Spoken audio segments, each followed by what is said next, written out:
балаларым сол қазақ мемлекетінде өссе деген бір арманыммен ғана кеттім. Қытайдың балаларын оқытқанша өзімнің қазағымның балаларына сабақ берсем. Қалаяғы балам ауырып қалғанда дәріханаға барып, дәріні сатып аламай қиналған кезімде болған. Баламмен бірге жылаған кезім болды. Аллаға шүкір, Қазақстан тәуелсіздігі болмаса, біздің осы күнімізде ұрпақтарымыздың жағдайы да қандай болатынын оны бір Құдай біледі. Әкем екеуміз Қазақстанға ұшақпен кетеміз деп айтушы едім дейді. Балаларыма мен әкесін тауып бере алмаған кезім маған, мен үшін менің өмірімдегі ең қиын кезеңдер болды деп ойлаймын. Әйел жиналмай, мен ойлаймын, бір отбасында еш нәрсе жиналмайды. Қандай олы шешімдерге әйел заты барады. Ұрма, жүгірсін, қазақтың жері жетеді деп сөйтті.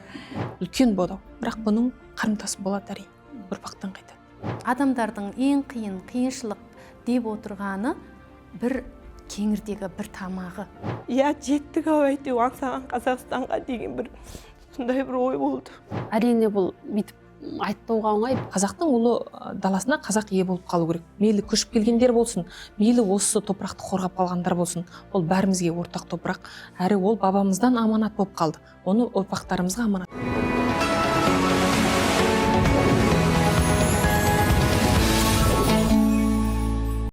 Армысыздар, құрметті Қазақстан тарихы порталының оқырмандары және YouTube көрермендері. Бүгін 8 наурыз халықаралық әйелдер күні. Бүгінгі көктемнің алғашқы күнімен бірге жеткен шуақты да әдемі мерекемен барша нәзік жанды оқырмандарымызды шын жүректен құттықтаймыз. Ендеше сіздерге мерекелік арнайы түсірілімімізді ұсынамыз. Әр дәуірдің өз батыры болады. Алайда батырлық тек қана білектің күшімен өлшенбейді. Бүгінгі кейіпкерлеріміз гүлдей нәзік болса да, таудай міндет пен жауапкершілік арқалаған аналар. Олар бір-бір үйдің түтінін түтетіп, берекесін арттырып, жанұясына жылулық сыйлап қана қоймай, үлкен қадамдарға барып, өмірлерін өзге арнаға бұрған аяулы жандар. Нұршаш Нұрмұханқызы 1977 жылы Іле облысының Моңғылкүре ауданында туған. Шыңжаң медицина университетін жалпы медицина мамандығы бойынша тәмамдаған. Шанхай қаласында инемен емдеудің жаңа әдістерін меңгерген. Жоғарғы санаттағы дәрігер. Шыңжаң медицина университетіне қарасты нөмір 2 ауруханада балалар дәрігері және терапевт болып жұмыс істеген. 2014 жылы Қазақстанға отбасымен көшіп келген. 3 баланың анасы. 2 жыл өтпей Астана және Алматы қаласында Нұрмет атты жеке клиникасын ашып, шығыс медицинасы мен дертіне шипа іздеген жандарға көмектесіп келеді. Бүгінде Нұршаш дәрігер 20-ға жуық медицина саласының маманын жұмыспен қамтып отыр. Майра Жейтінбекқызы 1981 жылы Алтай аймағының Буыршын ауданында дүниеге келген. Іле педагогика университетінің түлегі. Шыңжаң қазақ радиосында жүргізуші, тілші, телефильм аударма орталығында аудармашы болып жұмыс істеген. Кейіннен кәсіпкерлікке бет бұрып, Нұрәлем атты компания ашып, басшылық еткен. 3 баланың анасы. 2017 жылы ата жұртына көшіп келіп, Астана қаласына кереге жаяды. Қазақстанға келгеннен кейін дизайн және қолөнер саласы бойынша кәсіби білім алады. Бүгінде өзі құрған Пәрида шеберлікке тәрбиелеу орталығында қазақ әйелдеріне онлайн және офлайн дәріс беріп, қолөнер бұйымдарын тігумен айналысады. Гүлнұра Қоңырбай 1981 жылы өмірге келген. Алтай аймағы Жеменей ауданының тумасы. Шыңжаң университетінің журналистика факультетін бітірген. Шыңжаң газетінде тілші, аудармашы, редактор болып 10 жылдан аса уақыт қызмет еткен. 3 баланың анасы. Гүлнұра отбасымен 2017 жылы Қазақстанға көшіп келді. Бүгінде отбасымен ұлттық зергерлік бұйымдарын жасаумен және сатумен айналысады. Мөлдір Айқынқызы 1993 жылы Шыңжаңның орталығы Үрімжі қаласына қарасты Теректі қазақ ауылында өмірге келген. Қытай Халық Республикасы Ляонин педагогика университетінің түлегі. Математика пәнінің мұғалімі. Үрімжі қалалық нөмірі 140 орта мектепте 5 жылдан аса жұмыс істеген ол, 2022 жылы желтоқсан айында отбасымен Қазақстанға бір жолы көшіп келді.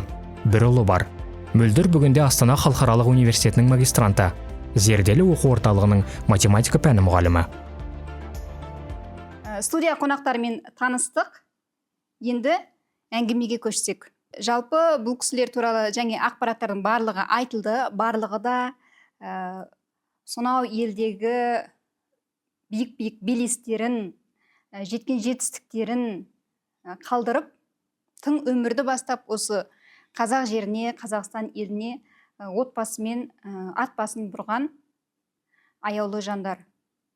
Ең алғашқы сұрақты осы Қазақстан туралы, қазақ мемлекеті жайлы ақпаратты сіздер қашан, қайдан білдіңіздер деген сұрақтан бастағым келіп отыр.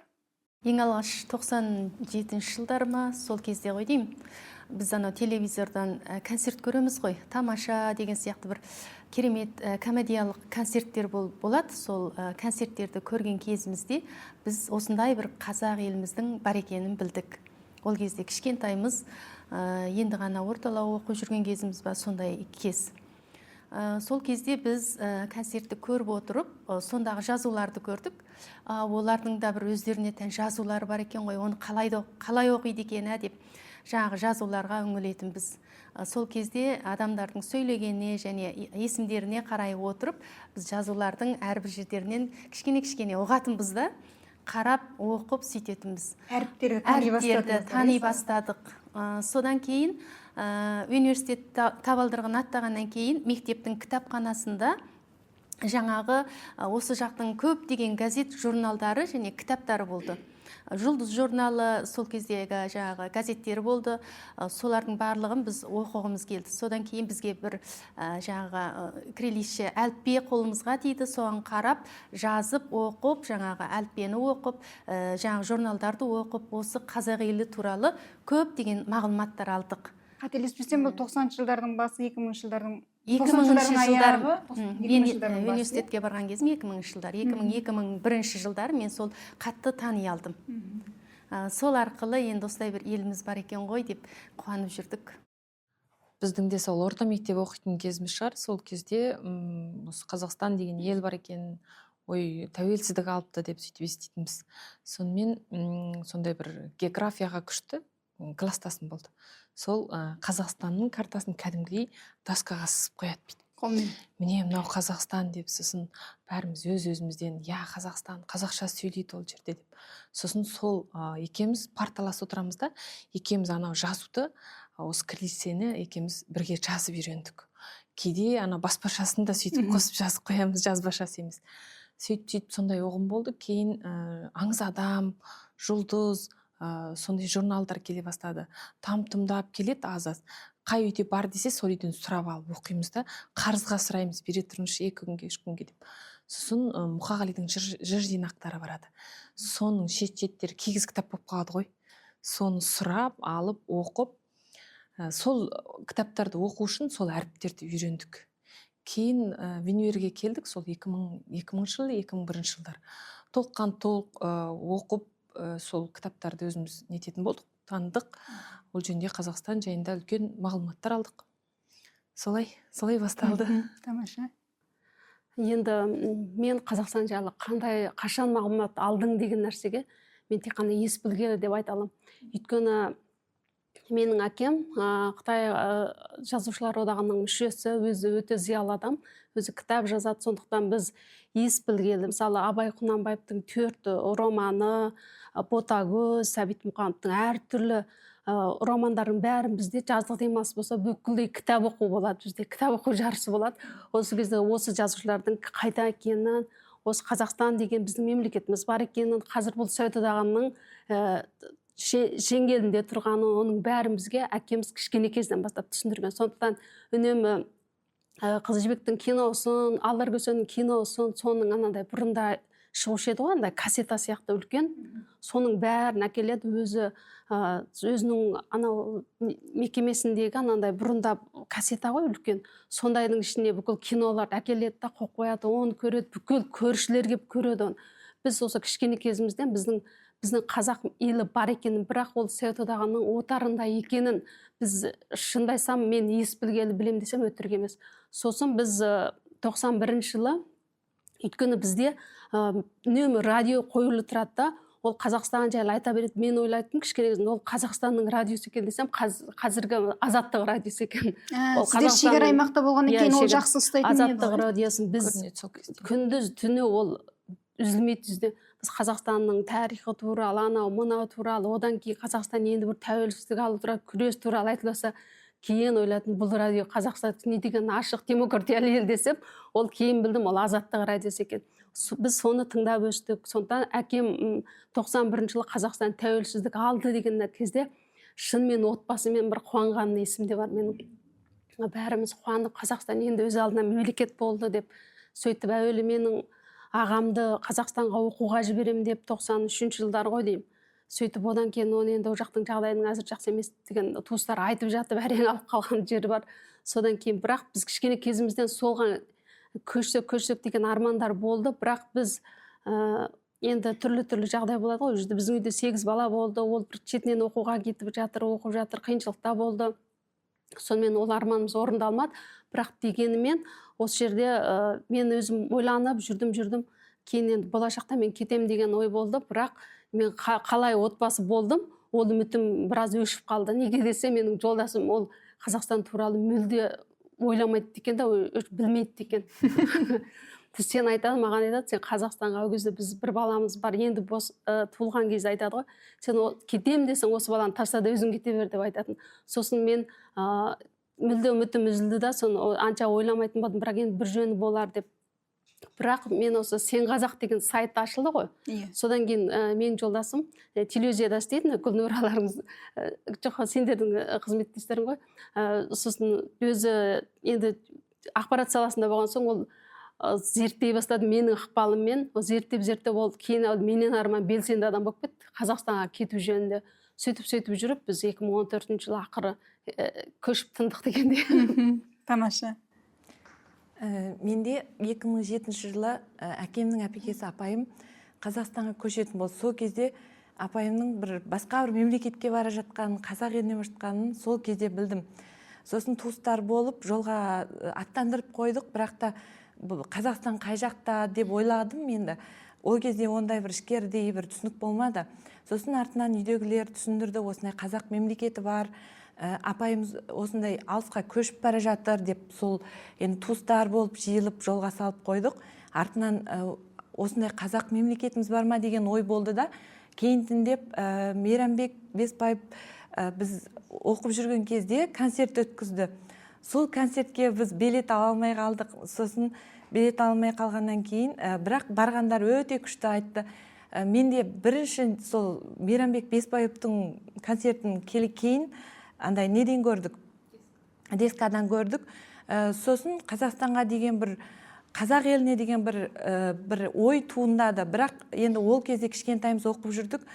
Сосын кейін универге шыққан кезде, универдің бірінші жылдығында жүрген кезде, бізден бір жылдық үлкен сыныпта оқитын бір әпкеміз болды. Ол кісі бізге енді біз бір жылда бір үйге қайтамыз. Сосын демалыс күндерінде жатақханада енді бәріміз бірге чай ішіп, сондай Қазақстанның дискаларын көреміз. Сол кезде ол әпкеміз бізге бір айтыстың дискаларын көрсетті. Сол кезде көк тудың астына жинал қазағым деп әр мемлекетке, Францияға, өзі әр мемлекетке барып айтыс өткізгендерін көрдік. Сол кезде бір андай қазақ деген жүрегімде бір түрлі бір ұшқын пайда болды.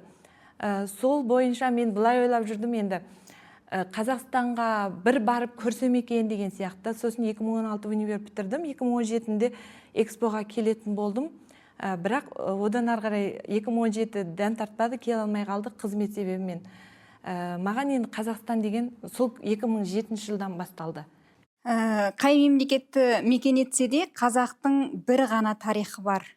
Ол Қазақстан дейді. Бұл президентіміз Қасым-Жомарт Тоқаевтың сөзі. Сіздер әр уақытта әр түрлі ақпараттан Қазақстан туралы танып біліп келіпсіздер. Ал енді бертінге дейін мысалға мөлдір айтып жатсыз, көшу деген ойға келмеген. Жалпы төртеулеріңізде бертін көштің басын ата мекенге бұрған отбасылардың қатарындансыздар. Айтыңыздаршы, осы Қазақстанға көшемін деп нақ бекіген кездеріңіз естеріңізде ме? Бізде енді жаңа айттым ғой, мен сол көшеміз деп жүргенде, енді деп бұрыннан қиялданып жүрсем де, енді жолдасымның сондай, енді білмеймін, ол кезде не істейтінімізді де білмейміз, көшіп кеткенде бізге даяр тұрған әрине ештеңе жоқ. Бірақ әйтеуір бір ар жағымыздағы бір талпыныс қой. Сосын 12 жылы менің қызым 5 садикті бітіретінге таяды. Содан мен айттым, бұл оқыса 1 класстан бастап оқу керек. Әйтпесе бұл бала 2 класс оқып кетіп, бүйтіп келсе, мен балам қиналып қалады. Мен өзім айтам, мен өзім сәл андай жуастау адаммын. Менің қызым да сондай жуас, бір ортаға үйлеспей қала ма деген қорқыныш барған сайын үдеді да. Кетсек, осы 1 классқа түскенде кетейік деп. Содан әйтеуір талас тартыс болып шешімге келе алмай бүйтіп жүрген кезде 2014 жылы сол біз 1 жыл ойландық. Сонда да шешімге 2014 жылы 7 айда біз Қазақстанға барып қыдырақ келейік. Сол 9 айда қызым оқуға түсетін болды 1 классқа. Қазір 11 класс оқып жатыр енді. Содан жолдасым және де қорқып отыр енді. Ар жақта ең басты нәрсе қорқыныш, ол Қазақстаннан қорқу емес. Қалай жан бағамыз, қалай ары қарай өмір сүреміз деген нәрсе ғой. Барлық адамның қорқатыны осы нәрсе ғана. Сосын сонда да біз қыдырып келеміз, бірақ бүкіл заттарымызды салдық та. Енді үйдеміз, енді киім кешек анау мына дым қалдырған жоқпыз. Енді салдық та, сосын кетуге 2 күн қалғанда жолдасым бүкіл шкаптың ішін ашып көрді, мына кетуге бекіпті деп сөйтті. Содан кейін кеттік, бірақ 2 ай Алматыда жүріп. Бірақ мақсат қыдыру болатын. Енді бергі мақсат қыдыру, бірақ биыл кетеміз деген оймен бүкіл 50% дайындықты жасап, заттарымыздың бәрін жинап алдық. 3-4 андай чемоданға салдық та болды дедік. Бірақ жолдасым да ішінен сезді, болды кетеді екен деп. Содан да бізді қолдады артынан. Содан 1 классқа келіп 2 ай жүрдік та, сосын Астанаға Алматыға деп, Астананы бекіттік. Астанаға келдік та, мектеп қарадық, үйттік, бүйттік 2 айдың ішінде. Сөйтіп үйді аренда қалдық.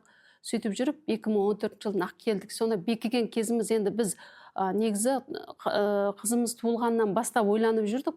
Бірақ сол бір шұғыл шешімге келдік. Әйтпесе, кейбір нәрсені шұғыл шешімге келмесең, ол мүмкін біз тағы 1 жылда қалып қалатын едік. Ол кезде менің біраз денсаулығымда да ақау болып қалды. Маған сол денсаулығымда бұзылады, ол биліп тұра тұр дейді. Бірақ мен 1 классқа түсіп кетсе, кете алмай қалатын сияқты бір қорқыныш сезім пайда болып кетті. 1 классқа осы түсу деген сылтау етіп кетіп қалайық деген нәрсемен енді соған өте қуанамын. Мен 1 класстан бастап осы жерде оқығаным себепті шүкір қызымда да ешқандай қиыншылық. Қазір 11 сынып дейсіз ба? Қазір 11 класс оқиды. Ол кезде қазақ мектептері жабыла бастаған кез бе еді? Жоқ, ол кезде бар, бірақ қос тіл деген бар, қос тіл деген бар.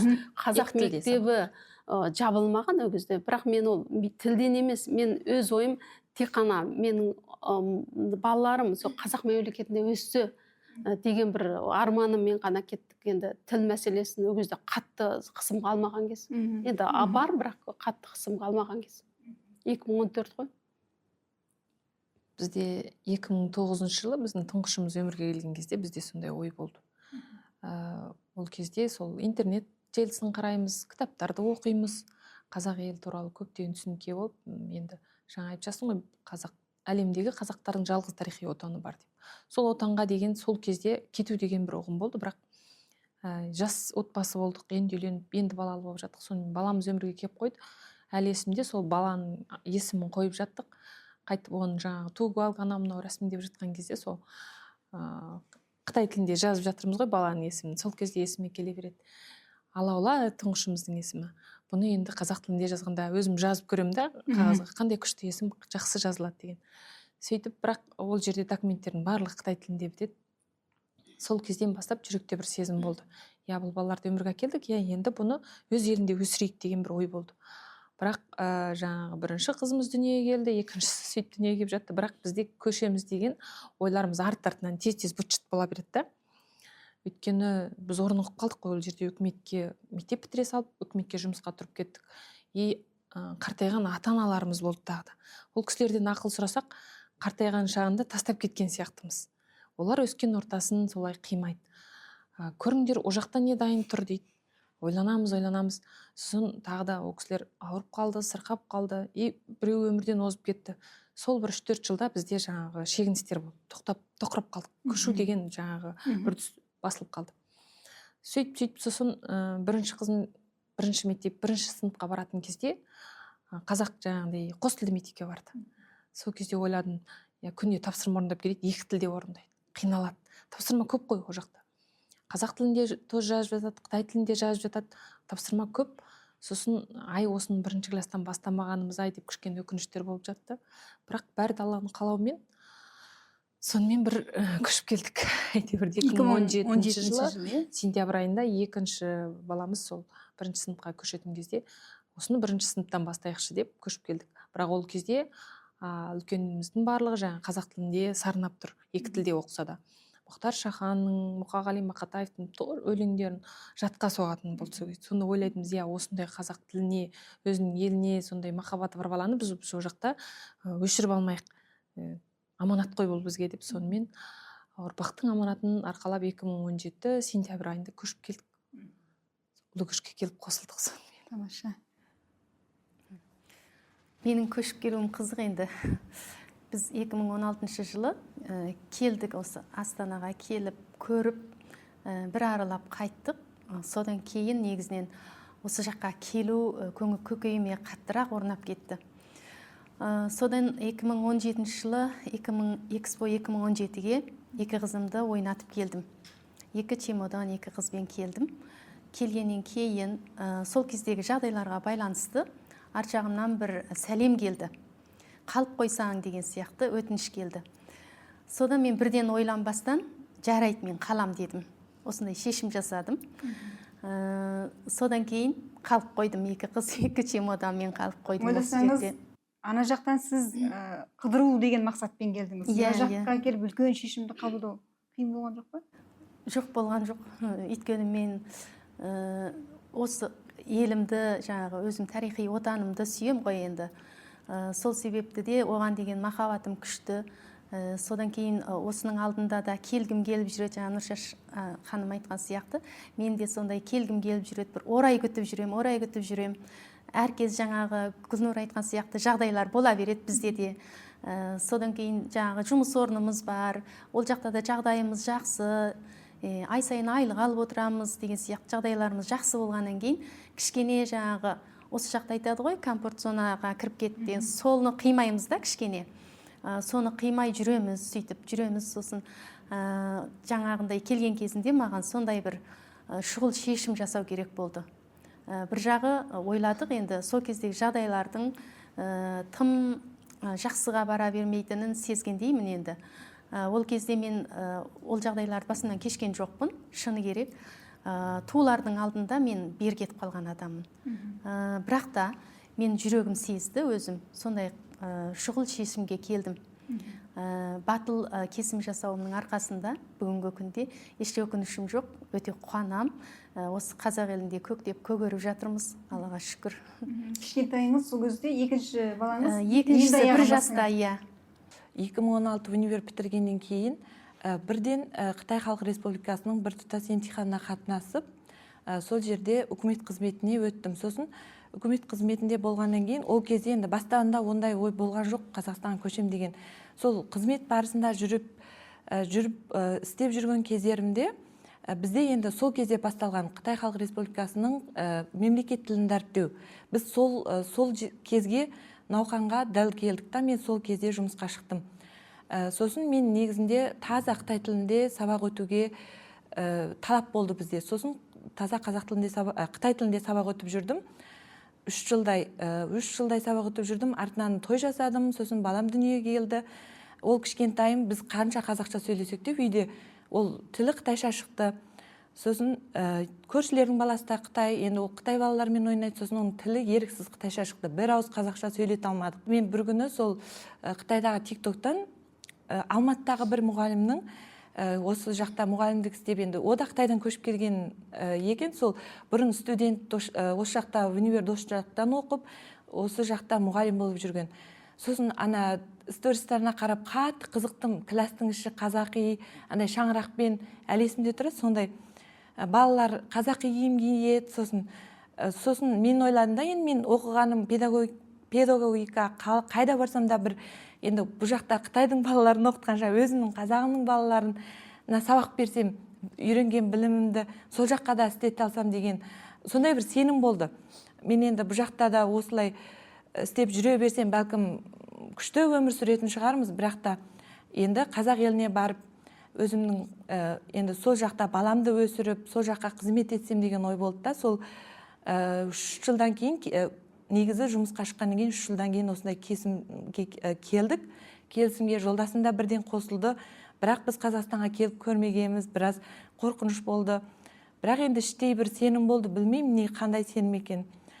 Сол келеміз деп жатқан кезде 2020-да, өйткені 5 жыл толғаннан кейін бар қызметтен шығуға болады. Енді шығам деп шыға салуға келмейді ол жерде. 5 жылды толдырдым.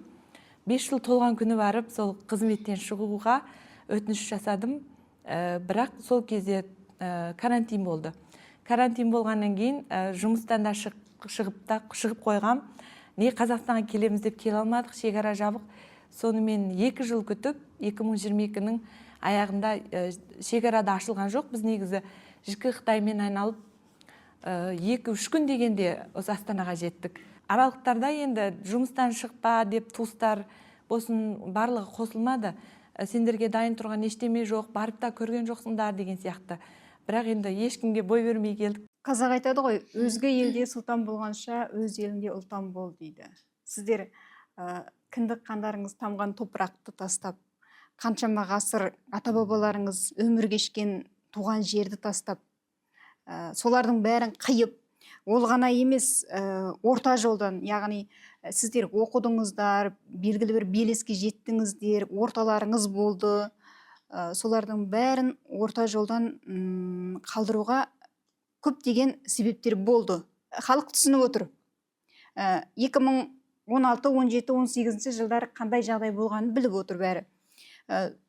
Сондай қым-қуыт жағдайларды да бастан өткізген кісілер барсыздар, иә?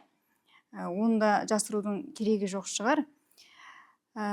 Осындайда жазушы, ақын Абай жолы, Ахмет ұлт ұстазы Міржақып Оян қазақ фильмдерінің сценарийін жазған ағамыз Ұларбек Нұрғалымұлының мынандай бір өлең жолдары еске түседі. Қош туған жер сөгілген қабырғамдай, қабыр қалдай қалқайып бауыр қалдай. Еліңде жоқ шеттегі жеріңді аңсау, пәниде жоқ әкеңді сағынғандай. Сіздер күткен Қазақстан қалай болды? Шын өмірде бетпе-бет келген Қазақстан қандай болды? Қиялдарыңыздағы Қазақстан қандай болды? Мен өзім 2002 жылы Қытайдағы Шинжаң медицина университетінің жалпы клиникасын бітіргем. Соны бітіргеннен кейін сол медицина университетінің 2-ші емханасы деген бар ғой, сол жерге жұмысқа бардым. Ол жерде балалар дәрігері және нейротерапевт болып жұмыс істедім. Осындай кезде осы жерде және біз жаңағы жуңжиіші де қояды, енді Қытайша 5 жылдан кейін тағандай категория ғой. Соларға жету үшін де біз ағылшыннан да, компьютердан да, өз кәсіптен де түрлі емтихан тапсырады. Қытайда енді медицина қатаң ғой. Солардың бәріне жету үшін жұмыс істеп жүріп, әртүрлі қиыншылықтармен сонда оғанда алдық. Бірақ негізі былай бір белеске шыққан кезімде кеттім деп айтсам да болады. Енді бұл жерде дос жараның бар, туған жерің бар. Bir жыл орнынан қозғалу кімге де оңай емес. Тіптен бір жетістікке бүйтіп, бір жетістік болмаса да белгілі дәрежеге жеткенде соны тастап кету тіптен де оңай емес. Бірақ біздің анау ішкі жүрегіміздегі өзіміздің отанымызға, атамекенімізге деген бір құлшыныс, болашақта біздің ұрпақтарымыз өз елінде емін-еркін өссін деген бір арман тілектің жетегінде сол нәрселердің бәрін тастауға мәжбүр болдық. Әрине бұл бүйтіп айтуға оңай, тастай сап кетіп қалды. Неше жылға толғаныс, ойланыс, содан кейін барып шешім қабылдайсың. Енді жаңағы туған жер дегенді айтқан кезде адамның жүрегінде де неғып кетеді ғой. Енді сол сияқты келдік, бірақ 2008 жылы мен ең алдымен тұңғыш рет келдім. Ол кезде балам 11 айлық кезінде және қалай да осы бір Қазақстанды алдымен көрейінші дегенмен 11 айлық баламды күйеуіме тастап, қайынсіңліме тастап, Қорғасының шекарасымен Қазақстанға келдім. Менің ойымда бір Қазақстан біртүрлі енді маған сондай ыстық, сондай бір енді естиміз ғой, адамдар келеді, туыстар келеді, қонақтар келеді, солар қарасаң әдепті сөз, әдемі киім, керемет бір сезіммен келдім. Енді барсам біртүрлі кітаптарда айтылғандай топырақты бір сүйіп жатады. Қорғас шекарасынан кіргенде, сонда Қорғас шекарасына таможняда қызметкерлердің енді дөрекі қылықтарымен анау барлық жұпынылық менің енді жүрегімді сәл ауыртып, біртүрлі менің ойымдағы Қазақстан емес, бір сәл жұпынылық біртүрлі көңіліме кірбең салып қойды. Көңілсіздік пайда болып, енді шыны армандаған жеріміз осындай соншалық жұпыным еді деген бір нәрсе болды. Бірақ сол жердегі бірақ адамдардың өте қарапайым болса да шай сатып алдық, сол жердегі адамдармен әңгімелестік, соны қайтадан көңіл күйім дұрысталып кетті.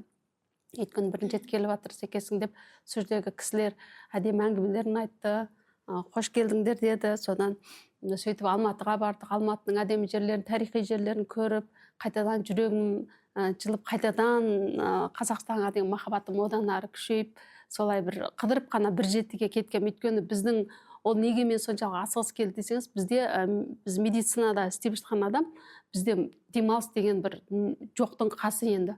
Сол кезде 5 май айында бір 7 күндік демалыс болған. Сол демалыста айтыр бір 7 күн тоқтаусыз бір демалыс беріп қалды. Әйтпесе ортасында да неменеге кезекшілікке қойып қояды ғой.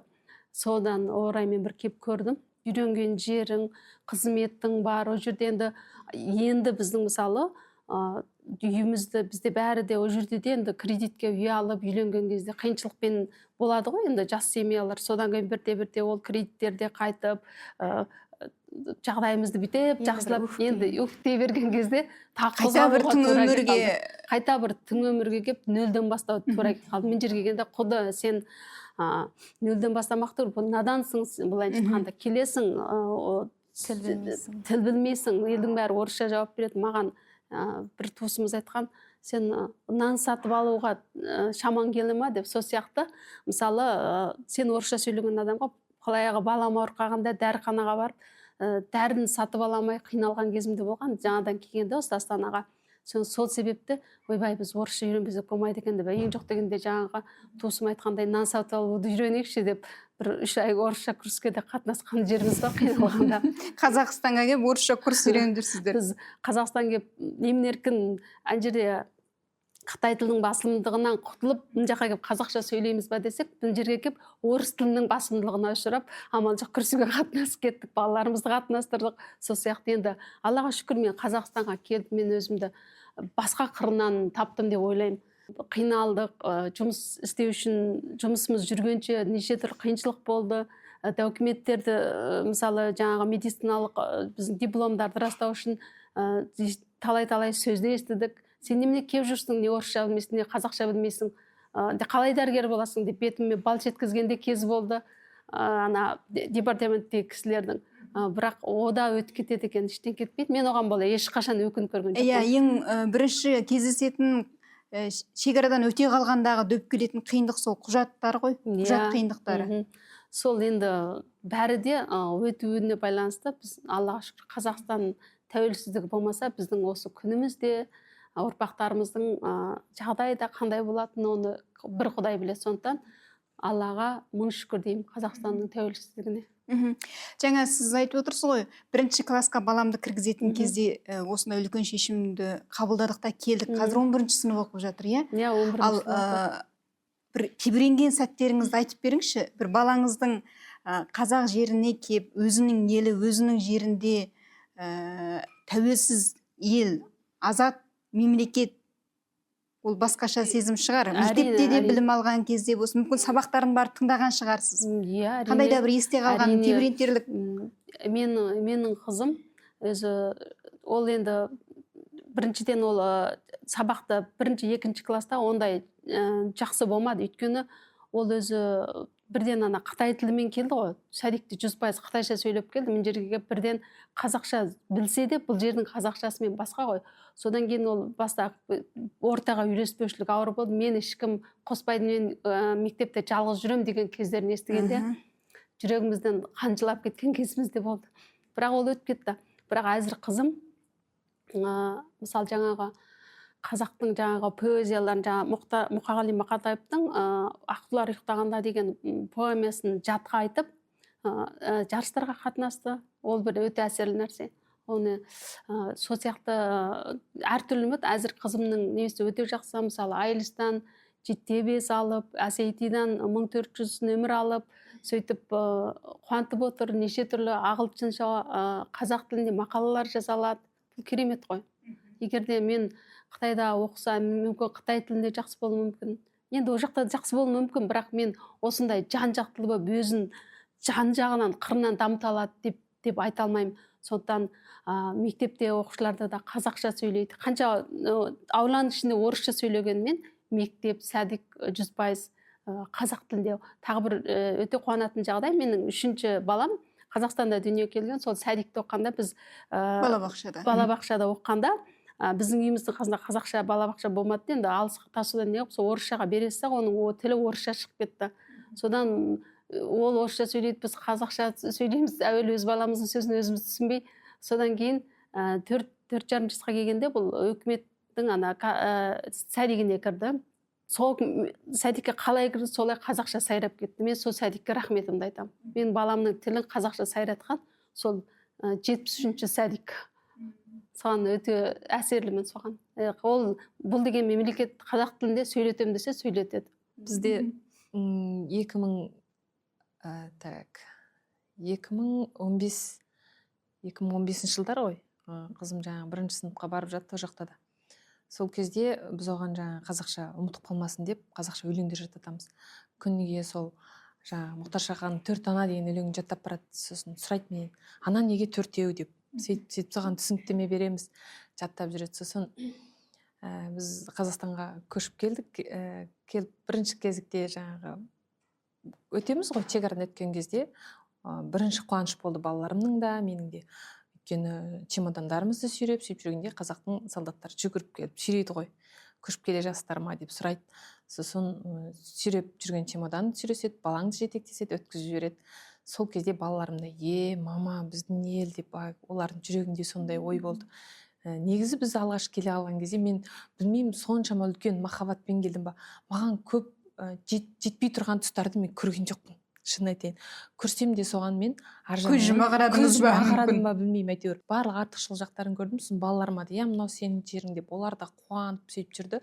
Сосын 1-ші сыныпқа кіріп, жоқ, ол қызым 3-ші сынып басталатын кезде сентябрь айы болып кетті. Сосын тест тапсыру керек еді, лицей сыныпқа баратын болып. Сосын тестте отырған кезде бір завуштар жүр екен. Сол кісілер жеке дара емтихан тапсырып жатқан кезде ана қызым қолын қарайды ғой, тапсырып отырған жерінен. Мына жерінде үлкен мүйізгек бар.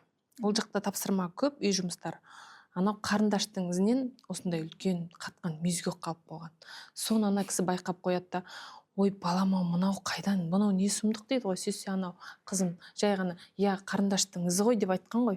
Сосын мені шақырып алып, сіздер қай жақтан келдіңіздер деп, осындай біз енді көшіп келдік десем, мынау балаға сонша не жазғызғасы дейді ғой маған. Ой, ол мен жазғызғам жоқ, мектепте солай бір пәннің өзінен, мысалы Қытай шәріптің біреуінің өзінен 10 жолға жазады олар. Есепті мысалы 10 бет есептейді күніне десек артық емес болады. Соның бары балаға жаңағы қолында із қалған. Сөйтсе ана завуч айтады, ой болды енді азғана тапсырма орындаймыз, уайымдамаңыз деп. Сосын үйренеміз деп сөйтті. Келістік, үйрендік, бірақ қиыншылықтар өте көп болды. Жаңағы артықшылықтарын көре бердім дедім ғой. Келгеннен кейін басталды, балалар кішкене бөлектейді екен. Өйткені ол жерде таза қазақша сөйлеп тұрса да, классында балалар сен Қытайсың деген әңгімені айтты. Сонымен 1-ші, 2-ші күндер жылап келді. Жүрегің жылайды. Баламмен бірге жылаған кезім болды. Сосын неге олай айтты десем, мама мен қазақша сөйлеп тұрмын ғой, мен қытайша айтқан жоқпын дейді да. Сосын балам үйренеді ақырын дейміз. Сосын ақыры сөйтіп айтып жүрген балалардың ата-анасымен жолықтық. Сөйтіп класс жетекшілерімен шешім етіп жүріп, ортада біраз жұмыстарға ана жүгіреді ғой енді. Сөйтіп жүгіріп ақыры шешім етіп жүрдік. Сосын бір күні маған айтады қызым, мама деп сөйтеді, ақыры мен бұларды көндірдім деп сөйтеді. Не болды десем, олар маған қазақ екесің деп. Сонымен қалай көндірдің десем, содан кейін Мұқағали Мақатаевтың туған күніне байланысты бір жыр сондай кеш өтетін болыпты да, ешкім сол нақ майданда білмеген ғой. Анау менің қызым атып тұрып Мұқағали Мақатаевтың жырларынан жіберген ғой, оқып тастаған. Сосын мұғалім, директор барлығы шығып сол жерде қатыстыратын болып грамота алып сөйтіп келді. Содан бастап бала көтерілді. Анау жаңағы сенімділігі артты. Мама, бұл менің елім деп. Сосын әр жылы сондай нелерден грамотасын алып тұрады екен. Сонан кейін бұл ағылшын тілінде сөйлейді қазірден. Сол жаңағы 7-5 біздердікі де солай алып жүр. Сонымен қазір айтады, мама деп сөйтеді. Мені алып келгеніңізге әкеме көп рахмет деп сөйтеді. Неге деп сөйтсем, кішкентай кезімде әкемнің жұмыс орнында жүргенде әкем екеуміз Қазақстанға ұшақпен кетеміз деп айтып едім дейді. Әкем сол арманымды орындап ұшақпен алып келді дейді. Сосын әкесінің жұмысында өзінің құрдастары жоқ, әкең олай апармайды, сен ұшақпен бармайсың, велосипедпен барасың десе, ол шамданып жылайды екен. Сосын айтады, сол ағайлар қалып қойды мама, біз ұшақпен келдік, біз жеттік деп сөйтеді да. Қазір енді баланың жүрегіндегі жаңағы кішкентай жарақаттардың өзі кейін келе өзін жаңағы осы елдің ұрпағы ретінде сезінгенде оларда жоқ болды. Қазір бала өзін осы елдің ұрпағы ретінде өзін жоғары ұстайды, жоғары білімге ұмтылады. Жалпы жан жақты білімнен біз ұтып тұрмыз. Өйткені бала тар өрісті ортадан құтылған, сондай. Өйткені тапсырманың өзінде айтты ғой, мама, мен бұрын 5 сағат тапсырма орындасам, қазір 1 сағат тапсырма орындасам да көп білім жаза аламын дейді. Салыстырып отыр өзі. Сол үшін ойлаймын, жаңағы айтып жатырсың ғой, отан топырағына оралғанда қимастық болды ма деп. Я жаңағы 4 ананы айтпақшы, біздің де ол жақта туған жеріміз қалып қойды. Кіндік кесіп, кіріңді жуған бір туған жерің қалады. Мәпелеп өсірген анаң қалады. Я әкеміз ертеде өмірден өткен, бірақ жаңағы ең басты батқан нәрсесі сол қартайған шағында қалып қойған анаңды сол жаққа қалдырып кету, сол үлкен жаңағы жүректе бір жарақат болып қалады екен. Қазірге дейін жағдайын ұқсамыз, сұраймыз, бірақ ұлы армандар үшін, ұрпағың үшін анаңды тастап кеткен сияқтысың. Сол жер бататты қазір. Енді көп жергілікті халық мүмкін түсінбейтін шығар. Сонша жақсы ортада, жақсы жұмыс орнында не үшін келдіңдер деген сұрақ болды маған. Өз ортамда жүрмін ғой барлығы. Онда не үшін келдің деп айтады маған. Мен айтамын, мен келмесем дедім, менде қаншама ұрпақ қалып қояды о жақта. Мен сол ұрпақтың аманатын алып келдім деп. Әрине, бодау деген, мен ойлаймын, сол бірінші жаңағы комфортный зонаңды қалдыру емес, ол туыс туғаныңды, өзіңнің өскен туған ортаңды, туған жеріңді қалдыру екен. Қиып және сол болашақ ұрпақтарға жол ашу болып тұр ғой. Сіздердің қазіргі ең үлкен жетістіктеріңіз сол балаларыңыздың жеткен биігі болып тұр ғой. Сол шақта жолдасым күніге айтады маған, кетейік деп, неге дегенде, болашақ сол жақта балаларды оқытайық дейді. Оның ойы сол болып кетті. Сол кезде мен анамды қимай көп жүрдім, бірақ соңғы мезетте маған бір ой туды. Жоқ, мен бәрібірде жат жұрттық болдым, мен бір азаматтың арманын орындайын деген ойы келді. Сонымен күйеуіме айттым, жарайды, біз келістік қой деп, жүк бөгімізді буып түйіп жатқанда бір келісіп жыладым. Ары қарай кішкене жиналады екенсің. Сол бір жылау жаңағы өксігіңді шығарып аласың, сосын кейін әйел адам бекінеді екен. Әйел жиналмай, мен ойлаймын, бір отбасында еш нәрсе жиналмайды. Қандай олы шешімдерге әйел заты барады. Сол әйел заты барғаннан кейін сол отбасы жиналып, күйеуің де саған қарап солай өседі. Ал енді келгеннен кейін мен байқаймын, келіп алған кісілердің ішінде, отбасылардың ішінде кетіп қалғандар көп болды. Неге? Әйелі жылады, әйелі көнбеді, баласы көнбеді дегенде, жаңағы бір елден бір елге көшуге ананың себебі, ананың ролы көп болады. Ол жерде әйел адам қазық болады. Сол отбасын бір елден бір елге көшуге сол қазықты әйел адам қалай мықты байлайды, сол отбасы сол жерге мықты болып байланады. Сол үшін аналарға айтарым, жаңағы, туған жеріңізде анаңыз қалды, туған ортаңыз қалды, бірақ бәрібір де ұрпақтың қамы үшін бір жүрегіңіздің жартысын қиып тастайсыз, міндетті түрде. Соған шыдау керек, соған көну керек. Бұл, мен ойлаймын, бодау, үлкен бодау. Бірақ бұның қарымтасы болады әрине, ұрпақтан қайтады. Мен енді алғаш келгенде болсын, кейін көшіп келгенде болсын, осы Астанадан басқа жерге бармаған екем. Ешқандай Қазақстанды аралап, бұл қандай ел, не болып жатыр деген нәрсе менде болмаған екен. Менде тек осы тарихи отаныма келсем деген бір ой болды. Одан кейін балаларымды осы Астана қаласында оқытып, осы жерге өсірсем деген бір жақсы ой болды. Содан кейін ең алғаш келген кезде әрине жаңағы тілдік кедергілер болды. Бір жастағы баланы көтеріп келдім. Сонымен бірге үлкені нешінші сынып? Үлкені 1-ші сыныпты сол жақтан қос тілде оқып келді, 2-ші сыныпқа кірді. Ана кішкенесі 1 жаста болды, оны көтеріп келдім. Келдім, сосын 3-4 айдан кейін үй алдым. Ол үйді жаңағы қаратам, үй алам ғой, тағдайғы ремонт жасатам. Сөйтіп 1 айдан кейін көшіп кірем. Отағасан жақта қалды. Отағасан жақта қалды. Енді ол кісі келеді деп ойлаймын. Әйтеуір келеді ғой деймін енді. Ол кісі келуге жиналып жатты. Бірақ жаңа қызметі болды. Сол жақтағы көптеген жаңағы фильмдер істейтін ол кісі, сол фильмдерінің бас аяғын жинап, реттеп, бәрін өткізіп, жөндеп келу керек болды. Сонымен ол кісінің жұмыстары кішкене кейінге созылып қалды. Жағдайларға байланысты 1 жыл 8 айға созылып қалды. Сол аралықта мен жаңағы балаларымды өзім қарадым. Аз уақыт емес. Иә. Сосын жаңағы орыс тілі бізде қиын мәселе болды. Мен үшін емес, енді балалар үшін жаңағы 1-2 сыныпқа кірген қызым үшін кішкене кедергі болды. Өйткені ол орыс тілін білмейді, жаңағы ортаның бөлшектеуі болады, сен қытайсың деген нәрсе ода да болды. Соның кейін орыс тілін жақсы білмей, жаңағы алдындағы 1 сыныптан бастап оқытылған, мазмұндарды білмей қалған ол кезде. Сол себепті де біраз орысшаны үйрендік, келгеннен кейін курстарға кірдік, орысшаны үйрендік, сөйтіп ақырындап жүріп, өзіміз бейімделіп кеттік. Бірақ та жаңағы мен ойлаймын, дәл қазір 7,5 жыл болды ғой келгенімізге. 8 жылға аяқ басып қалды. Қазір өзгеріс өте көп. Қазақ тілдің дамуы жақсы, өте керемет. Керемет дамып жатыр қазір қазақ тілі. Қазіргі келгендер бақытты деп айтамын мен. Өйткені тілдік кедергілер аздау енді. Құжат мәселелерін, кейбір мәселелерде болғанымен жалпы беттік негізінен жақсы. Кімге де қазақша сөйле, қазақша айт десе, зыр жүгіріп кетеді қазір. Ол біз келген кездеге қарағанда қазіргі кезде недәуір жақсарды. Менің бір қиналған жерім, жаңағы кішкенен 1 жаста келдім ғой. Әкесін сағынды. Видеода жаңағы телефон арқылы сөйлесіп, көрісіп тұрдық, бірақ дей тұрғанмен де әкесін құшақтағысы келеді. Ол жаңағы сәби ғой енді, қанша дегенмен. Сол кезде менің оның әкесін тауып бере алмаған маған қатты батып кетті. Ойлап кеттім, бала үшін алғанда дедім, ата-ананың бар болуы деген ол өте маңызды екен ғой деп.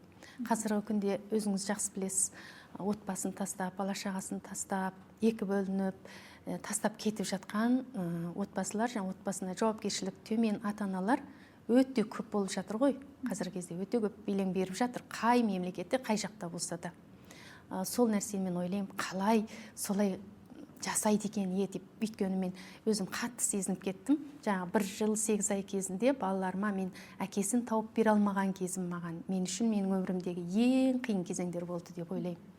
Ал енді басқалай тұрмыстық қиыншылық, анау-мынау дегенді мен айтқым келмейді. Оны тіпті ауызға алудың да қажеті жоқ. Өйткені жаңағы 2 қолға 1 жұмыс дейді.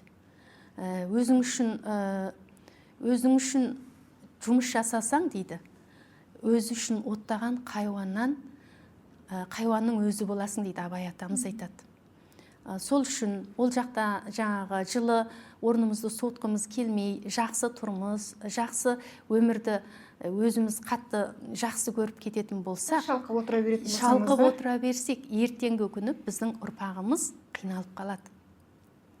Сол үшін де біздің ұрпағымыздың жақсы болуы үшін біз қадамдарға баруымыз керек, тәуекел жасауымыз керек. Адамдардың ең қиыншылық деп отырғаны бір кеңірдегі бір тамағы. Құс екеш құста дейді, тәуекел етіп ұшады екен. Ол қайда барып, қайда тамақ тауып жейтінін өзі де білмейді. Бірақ кеште бөтегесі томпайып, тойып келеді екен, аузына азық тістеп кеп, жаңағы балапандарын бағады екен. Адамның тұрмысы дәл сол сияқты ғой. Адам бір өмірін қайда болса да сүре алады. Мен ол жақта қолыма қалам ұстап, компьютердің алдында өзімнің нәпақамды тауып жүрген болсам, ал осы жерге келгелі өзімнің анамның берген тәрбиесі, бала күнімнен көріп өскен жұмыс, осы тігіншілік, қазақтың ұлттық өнері, құрақ өнері, осы өнерді қолыма алып, қолыма қайшы ұстап, өзімнің нанымды тауып жеп, бүгін бала-шағамды тәрбиелеп отырмын. Өйткені анаға қарап қыз өсер дейді. Жаңағы анамыздың тәлім тәрбиесінің арқасында ол кісі бізге осыншама әдемі өнерді көрсетпесе, мысалға, мен дәл осындай кезде осы өнерімді алып шыға алар ма едім? Қазіргі күнде балаларымның көріп жатқан, менің барлық жасаған тірліктерім балаларыма сіңіп жатыр, қыздарыма сіңіп жатыр. Сол себепті де мен қуанам осы өнерді қолыма алып, осы өнердің биігіне шығып жатқаныма. Және де қыз бала тәрбиелеп отырған отбасы міндетті түрде қолына ине жіп ұстаған ана болу керек, міндетті түрде деп ойлаймын. Сонда ғана жаңағы қыз бала нәзік болып, майысып, иіліп өсетін болады. Жалпы өнері бар адам ешқайда қалмайды ғой. Мынандай бір әңгімені естігем. Мынау көш туралы айтып жатырмыз ғой. Сонау 20 ғасырдың орта шенінде анау Гималай асып Үндістанға жеткен, одан ары Түркияға тұрақтаған қазақтар бар, иә? Солар қазақтың жаңағы тері илеу өнерін жеткізген екен Түркияға. Түркияда тері өнеркәсібі қатты дамыды ғой. Соны қазақтар апарған деген деректер бар. Қарап отырсаңыз, міне сіз де айтып отырсыз ғой. Біздің қазақтың қол өнері болсын, өзі жалпы адам бойында қандай да бір өнер болса, сіз бүгін басқа мамандықта оқыдыңыз, сол кәсіппен шұғылдандыңыз, бірақ ертең тура осындай басыңызға басқа күн түскен кезде, сізге тығырыққа тірелген кезде серік болатында, содан қиындықтан алып шығатында сол өнер болады екен. Содан кейін бала күннен жаңағы көріп өскен дүниелер адамға қатты ес қатады екен. Сол себепті де жаңағы енді қазіргі күнге келетін болсақ, біздің балаларымыз 3 тілде өсіп жатыр. 3 тілді жеттік меңгеріп, бір тілде сөйлеп кетіп жатыр да. Сосын ең қуанатынымыз ана тілімізді сайрап тұр.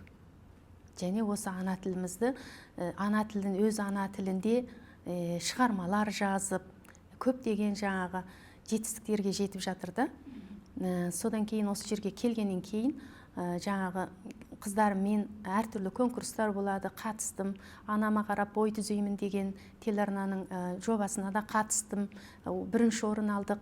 Әрине біздің балаларымыз осы ана тілін жетік білгеннен кейін, және де осы ұлттық өнерге, ұлттық құндылықтарымызға көбірек тәрбиеленіп жатқаннан, сусындап жатқаннан кейін оларда жаман болмайды деп ойлаймын. Енді бұл жерде айта кетейін дегенім ұрпақтың тәрбиесі. Қазіргі күнде ең басты орынға шығып отырған, ең қиын болып жатқан бір нәрсе осы ұрпақтың тәрбиесі болып жатыр. Қазіргі кезде мынау әлеуметтік желі дамып жатқан кезде, жаңағы телефон дамып, түрлі нәрселер көбейіп жатқан кезде балалардың зейіндері шашырап жатыр. Олар жаңағы әлеуметтік желіден қай-қайдағыны көріп, жылтырақ дүниелерді көріп, жылт етпе көріністерге қарап өмірін, уақытын өткізіп жатыр. Сондай кезде ата-ананың қолдауы өте маңызды деп ойлаймын. Енді мен өзім осындай жеке жұмыстар жасағандығым үшін жаңағы қыздарыма, балаларыма күнделікті қатаң тәрбие жүргізіп отырам. Көзбе-көз, бір көзім жұмыста болса, бір көзім солардың тәрбиесінде. Оларға қарап отырып, қатаң тәрбие жасап отырам. Және де оларды жазғы демалыс кездерінде әсіресе жаңағы ауылға, тауға апарып, ауыл тұрмысын көрсетіп, жаңағы құрт май алу деген сияқты түрлі ауылдағы тұрмыстар болады ғой, қазақтың байырғы өмірлері. Осыларды көрсетіп, жасатып, осындай өмірге сусындатып, жаңағы табиғатпен бірге жасатып келем. Бұл енді ұрпақ тәрбиесіндегі маңыздылық. Қандай мәселені болмасын, әлеуметтік болсын, жаңағы сіз айтып отырған ажырасу мәселесі болсын, ұрпақ тәрбиесінде де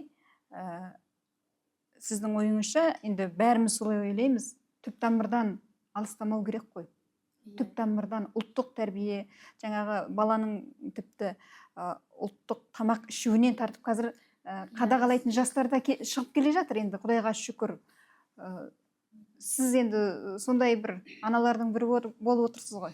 Иә, сол. Сіздің бір осы оңашада отырғанда бір әңгімеңіз есімде, балаңыздың қазақ тілі сабағына барған кезде бір ерекше тебіреніп сабақ тыңдағаныңыз. Сол туралы айтып беріңізші.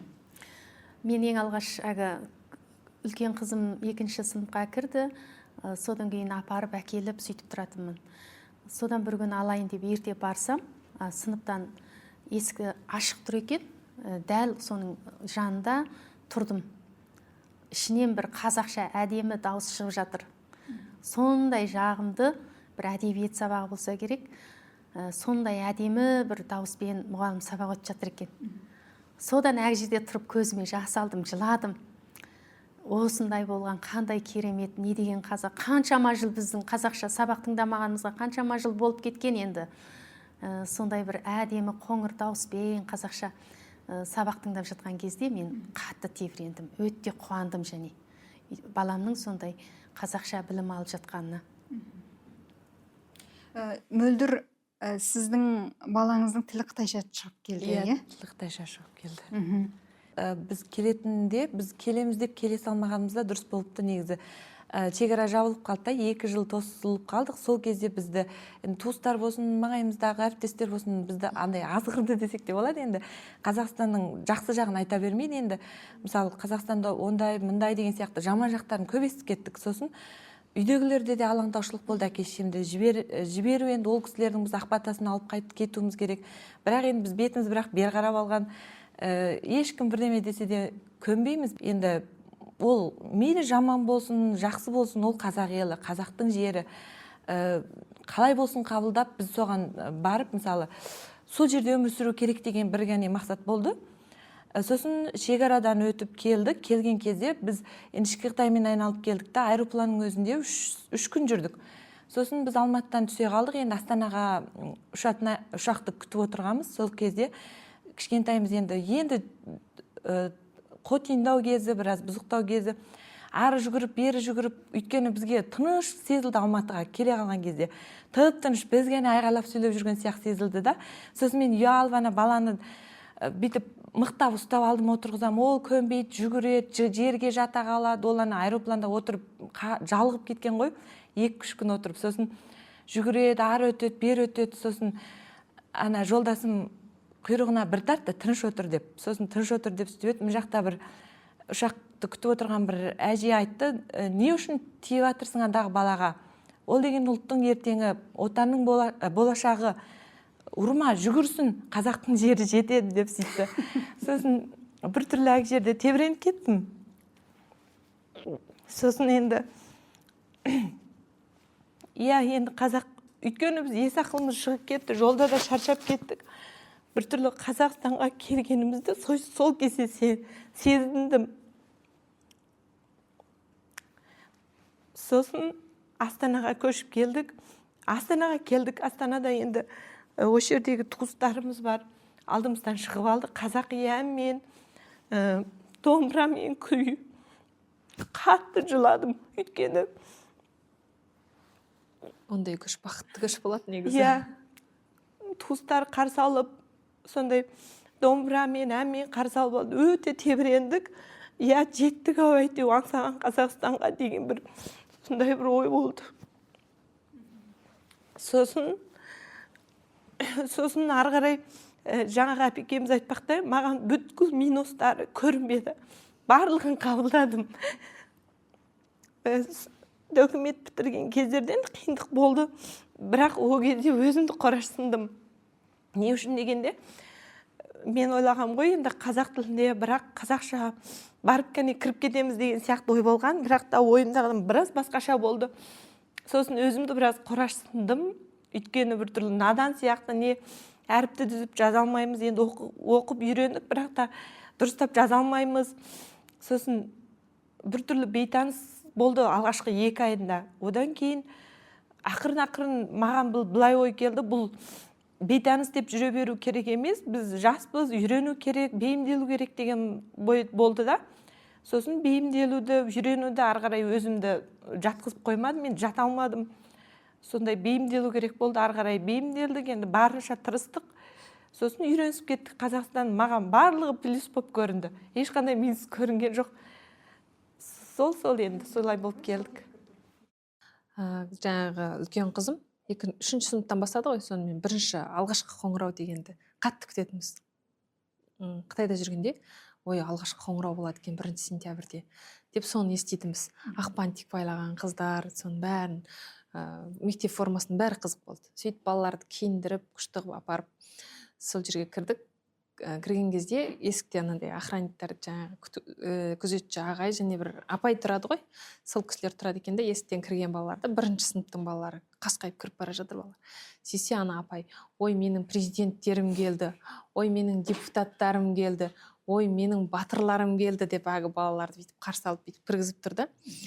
Мен ана жақта енді балам тестте отырған, соны күтіп отырғам. Сол жерде менің де жаңа көзіме сондай бір жас үйірілді. Я бұл жерде балалар неге өзін сондай рухты сезінеді дегенде, бірінші сынып мектеп табалдырығын аттаған балаға ол үлкен демеу болып тұр. Мен президент болам, мен депутат болам, мен батыр болам деген. Өйткені олар өз елінде. Иә, өз елінде жүр. Сонымен ол жерде мен бір жылап алдым жаңа сияқты. Әрі жанымдағы жүргендердің бәрін айттым. Мә, алғашқы қоңырау деген күшті екен. Балаларыңды алғашқы қоңыраудан қалдырмай алып келіңдер деймін ғой. Сосын оны ол жақтағы достарыма да айтқам. Кейінгі көшіп келгендердің бәрі айтады. Әй, сенің сол сөзің үшін алғашқы қоңырауды күтіп келдік біз дейді да. Ол да бір қызық болған. Жаңағы Майкл жаңағы өйткені өз елінде деген өте керемет сөз. Мысалы қазір айтты кейбіреулер енді бір жағынан біз Қытайдағы қандастарымызға мүмкін демеу болсын деп айтырсыз, көп адамдар келгісі келеді, жыл орнына қозғалмау бір мәселе, ұрпақтың кейін не болатыны бір мәселе, жан бағу тағы бір мәселе. Бірақ мына жерде өз елінде болсаң, сен бірінші ұлтсың. Ал біз Қытайда болғанда, сен қанша мықты болсаң да бірінші қытайлар жұмысқа алдымен, одан қалса ұйғырлар, одан қалса қазақтарға очередь тисе, қазақтарға болады. Сен мысалы, сен профессорсың ба, басқасың ба, дәрігерсің ба, онымен жұмыс жоқ. Осындай дәрежеде әзіргі жағдайы мүмкін одан да ауыр болуы мүмкін. Оны мен білмеймін, өйткені 2014 кетіп қалдым. Ал мен айтар едім, егер Қазақстанға көшіп келем деген адам бірінші ретте ұрпағының осы өз елінде бірінші ұлт, маңызды ұлт ретінде бірінші орынға қойылатынын, болашақта емін еркін, ешқандай жүрегінде бір қысым жоқ, мына менмін деп өсетін адам болатынына көзін жеткізу керек. Осыған көзін жеткен адам, ол күн ертең не болам, мен жан бағам ба, жан бағпайым ба демейді, көшіп келеді. Ол қайда барсаң да ырыздық біреу ғана. Қазанның құлағы төртеу дейді ғой. Қазанның құлағы төртеу, ырыздық біреу. Мейлі сен Қазақстанда бол, Қытайда бол, немесе Америкаға кетіп қал, ол саған беретін ырыздық біреу қайда барса да бар. Бірақ ертеңгі ұрпақтың мәселесі, ол сен ата-ана оған жауапты. Орта өте маңызды. Сондықтан Қазақстанға келу біздің тұрмыстық, мысалы, жаңағы мәселе басқа мәселе. Ұрпағымыздың мәселесінде ең шешуші рол атқарған. Мына мен қазақтың ешқандай отар елде емеспін деген оймен өседі. Сондықтан бұл керемет. Сондықтан біз кімге осы да айтамын, Қазақстанға келсең, байып кетпейсің, байып кетуің де мүмкін, керемет болып кетуің де мүмкін. О жақтан бірақ ұрпағың керемет болады. Ұрпақ мәселесі келгенде бірінші ретте ойлану керек. Бізге бір ағамыз ақыл айтқан баяғыда. Қазір кетсең дейді, сол кезде өзің зиян шегуің мүмкін, бірақ ұрпағың пайда табады дейді. Ал енді кейін кетсең өзің пайда табуың мүмкін, бірақ ұрпағың кенделейді деп айтты. Сол сөздерде көп ес болды бізге. Иә, дұрыс. Жаңа мөлдірді де жақсы білеміз. Жаңа айтып жатыр ғой, енді көзіне жас алып, сондай бір тебіреністі естеліктерді айтып жатыр, иә. Басы қасында да бармыз. Мөлдірдің баласы мүлде қытайша сөйлеп келді. Кейіннен балабақшаларға барды. Балабақшаға барып бізге қазақша тақпақ жаттап беріп, сондай бір керемет дүниелерді бастан өткізді. Мен айтар едім, қазақты қазақ елген еркелетеді деп.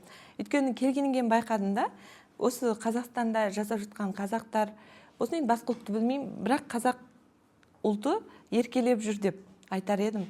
Өйткені мысалы бізде медицина тегін, бізде оқу ағарту тегін, балалар сонда еркін өседі, өз-өзіне сенімді болып өседі. Ол сенімділік, мысалы бізде енді жастайымыздан басқа мемлекетте өскеннен кейін ба, бізде ондай сенімділік болмады. Мысалы сенімді емес біз өзімізге. Бірақ енді осы жаққа келгенде байқағаным, балалар жанып тұр. Сондай күшті сезімде болады, мысалы сырт көзден қараған адамға. Ол да осы қазақ елінің, қазақ топырағының бір қасиеті шығар бәлкім. Берері шығар қазаққа деген. Өз елінде өскеннің нәтижесі ғой. Иә, мен жаңа сөздің басын не үшін батырлар деп бастадым. Мүмкін біреу үшін құр әңгіме шығар, бірақ бізде айтылмай қалған жүрек тебірентетін талай дүние жатыр көңіл түкпірлеріңізде, иә. Енді уақыт байланысымен біраз дүниелер ғана айтылды, шеті шығарылды. Жаңа Гүлнұра ханым өте жақсы айтып кеттіңіз. Отбасында әйелдің үрелі ерекше жоғары, өте үлкен екен. Бізде мысалға міне 20 жасымда Қазақстанға келіппін. Шекарадан жалғыз өтіп, қазір еске алып отырсам. 20 жасымда келіп 19 жыл бойы осы міне Астана қаласында тұрып жатырмын. Біз көрген қиыншылықтар басқа. Бірақ жаңа батыр деп отырған себебім, біз жастық жалынмен келдік. Жастық максимализм дейді ғой. Жастық жалынмен келдік. Біздің аяғымызға оратылатын бала болған жоқ. Қабағына қарайтын қайын жұрт болған жоқ. Көңіліне қарайтын күйеу болған жоқ. Бір өзіміз жападан жалғыз болады ғой, атойлап келдік те қасқайып тұрып оқыдық та, осы жақтан орта таптық, осы жаққа сіңдік. Бүгін соңғы буынмен келген өздеріңізбен сыр ақтарысып отырмыз. Соған біздің оқырмандар куә болып отыр, көрермендер куә болып отыр. Қарап отырсаңыз, көш деген оңай емес. Әрбіріңізден бір кино, бір кітап шығады. Ең бастысы, сіздер осыншама бодау бердіңіздер, бірақ біз бодау бердік деп қысылып, қынжылып, қиналып отырған жоқсыздар.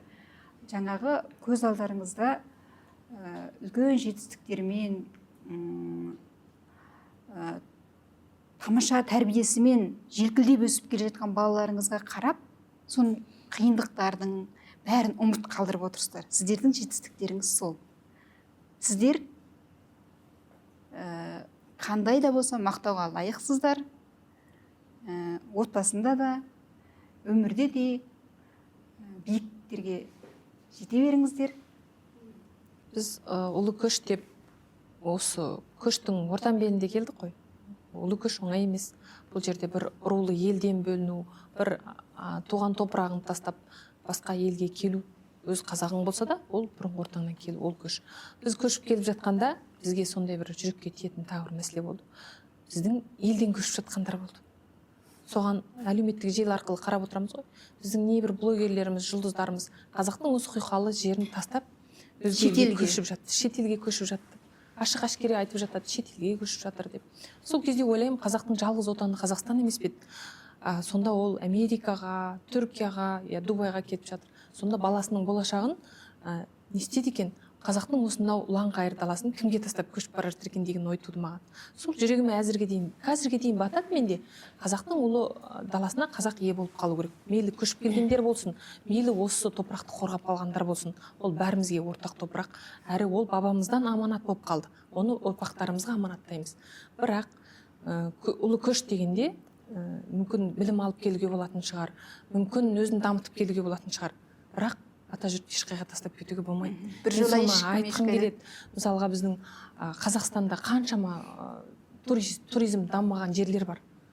Әдемі жер, топырағы құйқалы, көрінісі әдемі, Шығыс Қазақстан болсын, мейлі қай жер болсын. Әдемі, бірақ бізде қазақтар айтады да, туризм дамымаған, сервис жоқ, біз ол жерге саяхатқа бармаймыз деп шетелге кетіп жатады. Мен айтам, егер туризм дамымаса да, ол жерде сервис болмаса да, сіз ақшаңызды құйып, серуендеп келіңіз 10 күнге. Сіз де барыңыз. Сол жерде сервис сосын шықпас пе еді, сол ақша құйылғанда. Шетелге біз ақшамызды жібермегенде, Түркияға, Дубайға, Египетке жібермегенде, біздің ішкі туризміміз дамып кетпес пе еді. Осыншама 20 миллион қазақ ақшасын бір елдің ішкі туризміне құйғанда, бізде өзімізде ішкі өндірісте, ішкі туризмде дамитын еді. Оқырман, біздің де бүгінгі айтпақшы өзекті ойымыз да осы еді. Сіз қорытындылап тұжырымдап отырсыз.